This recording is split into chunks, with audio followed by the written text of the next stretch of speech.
Welcome back.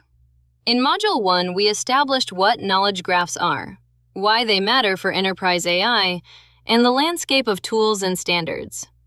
Now we get our hands dirty. Module 2 is called Getting Started with Neo4j, and it covers everything you need to go from a blank laptop to running your first knowledge graph queries. By the end of it, you will have a working Neo4j environment, you will understand Cypher well enough to write your own queries, and you will have built and populated your first graph from scratch. Let us begin. Here is what we will cover. Section 2.1 gets your environment set up. We will look at the 2 ways to run Neo4j, navigate the browser interface, and connect from Python. Section 2.2 introduces the Cypher query language, the 4 core clauses, filtering and sorting, and the pattern matching syntax that makes Cypher so expressive. Section 2.3 is hands-on.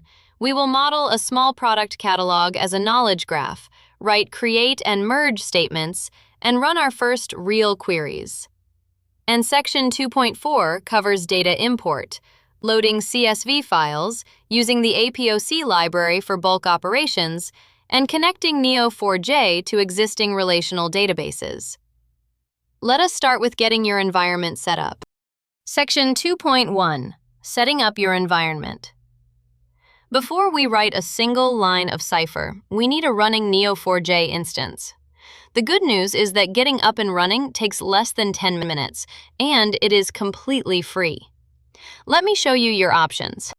You have 2 main ways to run Neo4j. Neo4j Desktop, which runs locally on your machine, and Neo4j Aura, which is the managed cloud service. Neo4j Desktop is a free download for Mac, Windows, and Linux. It gives you full control over your database. No internet connection required.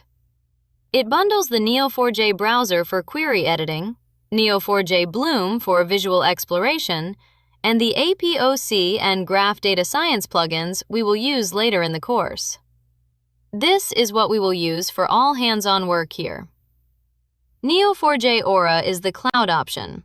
There is a free tier, Aura DB Free, that requires no credit card and gives you a hosted Neo4j instance you can access from anywhere in your browser. Automatic backups, updates, and scaling are all handled for you. If you want to use Aura instead of Desktop, everything works identically. The Cypher queries are the same. For this course, we will use Neo4j Desktop. Head to neo4j.com, download it, install it, and create your first project and database. The setup takes about 5 minutes. Once you see the Neo4j Browser welcome screen, you are ready. Once Neo4j is running, you have 2 primary interfaces to know about. Neo4j Browser is your main workspace.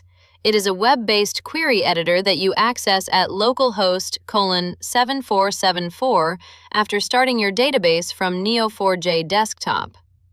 You type Cypher queries in the top bar and hit Control-Enter or the play button to run them. Results appear either as a visual graph with clickable nodes and edges, or as a table, which is useful for property-level data. It also has a query history, saved favorites, and built-in guides. We will spend most of our time in Neo4j Browser throughout this course. Neo4j Bloom is a no-code visual graph exploration tool. It is designed for business users and non-technical stakeholders who want to explore a knowledge graph without writing Cypher.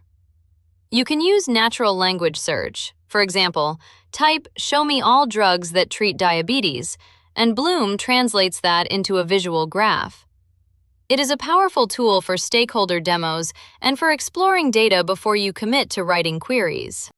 For programmatic access, loading data, running queries from your application, or integrating with AI pipelines, you will connect to Neo4j from Python using the official Neo4j driver. The process has 3 steps. First, install the driver with pip install neo4j. Second, create a driver instance by passing in the Bolt connection URI.